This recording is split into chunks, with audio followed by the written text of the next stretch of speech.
Assalamualaikum warahmatullahi wabarakatuh. Waalaikumsalam warahmatullahi wabarakatuh. Rabbil alamin. Segala puji bagi Allah yang telah memberi kita nikmat Islam, iman, dan kesehatan tak lupa sehingga kita semua bisa hadir dalam pelajaran hari ini dalam keadaan sehat walafiat.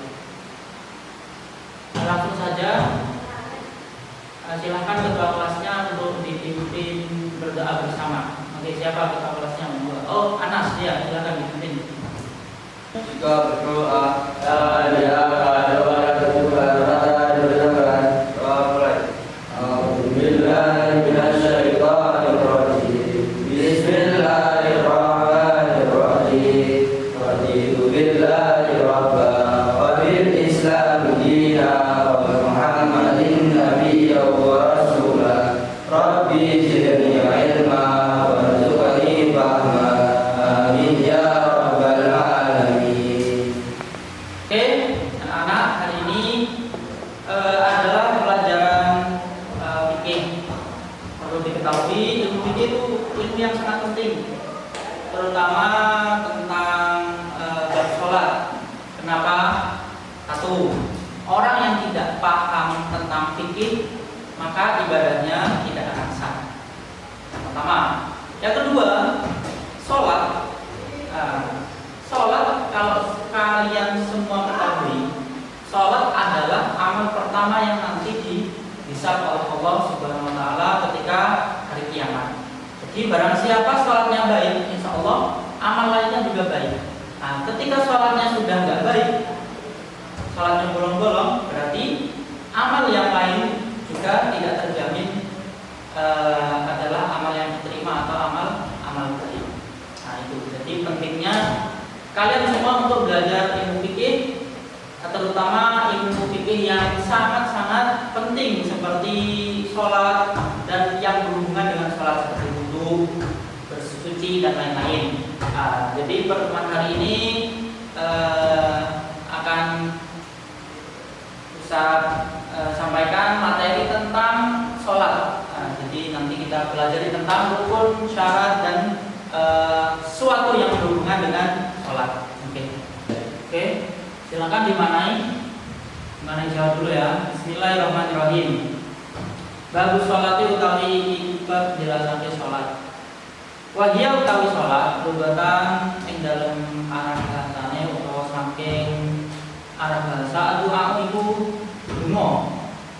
Pasyar'an lan utawi sholat ing dalam cara syariat iku kama qala iku kaya keterangan qala kang wis dawuh Ar-Rafi'i sapa Imam Ar-Rafi'i.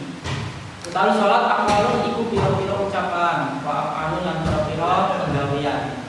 Muqtatahatun kang den awali ditakdiri kelam takbir muqtatahatun tur den pungkasi ditaslimi kelawan salam isyarat itu kelawan beberapa syarat maksusotin kan dan khususake. Oke, terjemah dari apa yang sudah dibacakan barusan. Jadi sekarang menjelaskan tentang bab sholat. Sholat secara bahasa itu artinya doa. Jadi barang siapa yang sholat berarti secara nggak langsung dia juga berdoa isinya. Tapi lawan dari bahasa itu ada arti secara istilah. Nah, ini yang penting. Apa sih artinya sholat secara istilah?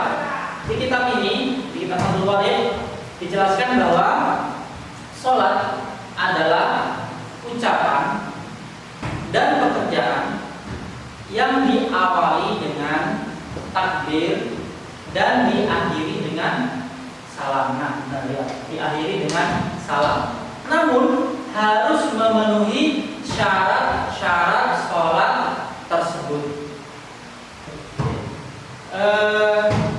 Jadi syarat sholat itu ada dua jenis.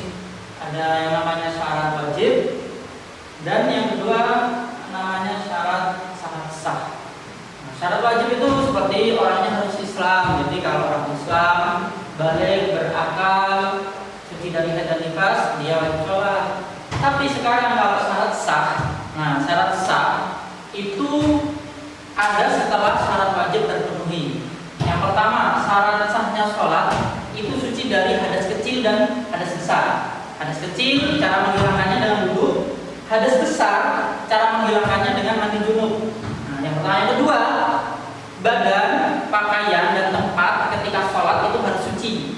Nah, cara mensucikan najis karena ada 3 najis, najis mukhafafah, mughalladhah dan mutawassithah. Nah, caranya yang disiram. Yang ketiga, jadi seseorang yang mau sholat agar sholatnya sah, dia harus tahu kalau saat itu sudah masuk waktu sholat. Jadi kalau ada orang sholat tapi dia nggak tahu pada saat itu sudah masuk waktu sholat atau belum, maka dia dianggap sholatnya tidak sah. Yang keempat adalah menghadap kiblat. Nah, jadi kalau kalian semua sholat itu harus menghadap kiblat. Nah, kiblat kita itu adalah Ka'bah atau Baitul Haram di Mekah sana. Jadi kiblat kita adalah Ka'bah. Jadi ketika sholat harus menghadap Ka'bah. Nah, syarat yang terakhir adalah menutup aurat. Nah, ini yang penting.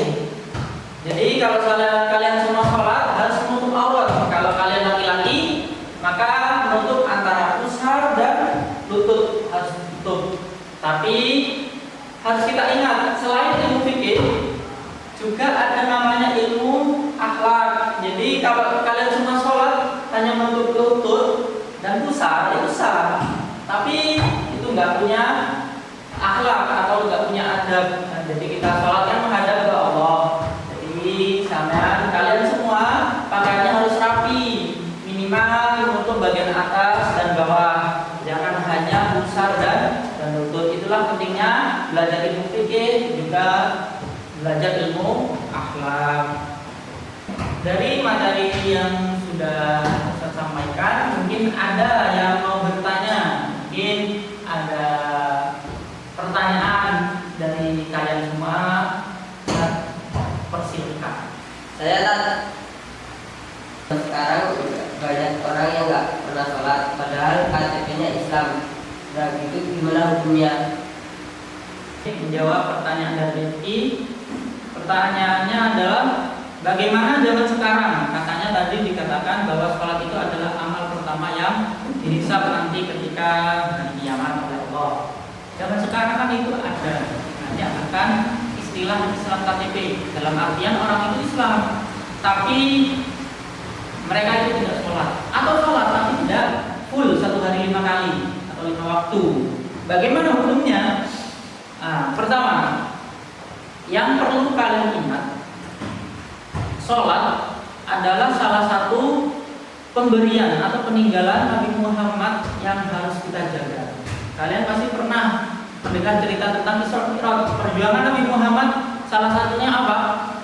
Meringankan beban kita semua yang awalnya sholatnya itu sangatlah banyak, ada yang mengatakan 50 waktu, sampai Nabi meminta keringanan kepada Allah menjadi 5 waktu. Jadi salah satu tujuan kita sholat adalah menghargai usaha Nabi Muhammad untuk meringankan beban kita semua. Selain sisi tujuan dari sholat adalah menyembah Allah. Nah itu.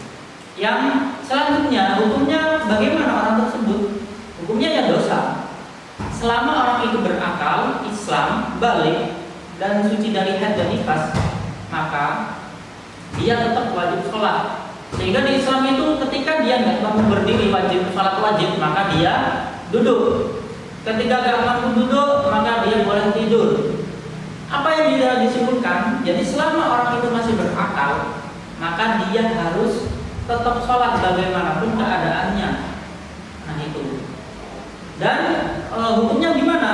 Orang itu harus mengganti selama berapa tahun. Mungkin dia 1 tahun nggak sholat, maka dia harus mengganti 1 tahun. 2 tahun, maka dia harus mengganti 2 tahun. Nah itulah pentingnya kita mengetahui bahwa sholat itu adalah salah satu kewajiban yang harus sangat kita jaga, terutama pada akhir zaman sekarang. Jadi yang terakhir, hukuman bagi orang yang tidak sholat, meninggalkan sholat dengan sengaja. Sebenarnya secara hukum Islam dia itu boleh dibunuh. Nah sangat penting atau sangat wajibnya sholat sampai orang yang sengaja meninggalkan sholat dia boleh dibunuh secara Islam. Tapi berhubung kita adalah Indonesia, maka kita nggak boleh membunuh orang seenaknya, harus ikut aturan negara. Karena negara kita bukan negara aturan Islam, tapi negara demokrasi, negara Indonesia, bukan negara basicnya yang Islam. Oke, mungkin itu jawaban dari saya untuk Rifki. Alhamdulillah pelajaran hari ini berjalan dengan lancar. Saya harap nanti ketika sudah sampai di kamar masing-masing, berhubung kita pondok, dihafalkan, dipelajari bersama-sama, karena apa yang dipelajari bersama-sama dengan musyawarah biasanya itu menjadi ilmu yang sangat lekat, sulit untuk dilupakan. Jangan bosan-bosan untuk belajar, harus semangat tiap hari. Mungkin saya cukupkan teman hari ini. Silakan ketua kelas untuk dipimpin berdoa sebelum pulang. Ketika berdoa, ya baca doa mulai.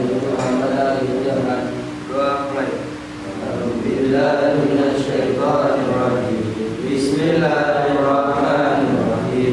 Allahumma arinal haqqa haqqan warzuqna ittiba'ahu wa arina al-batila batila warzuqna ijtinabahu. Amin ya rabbal alamin.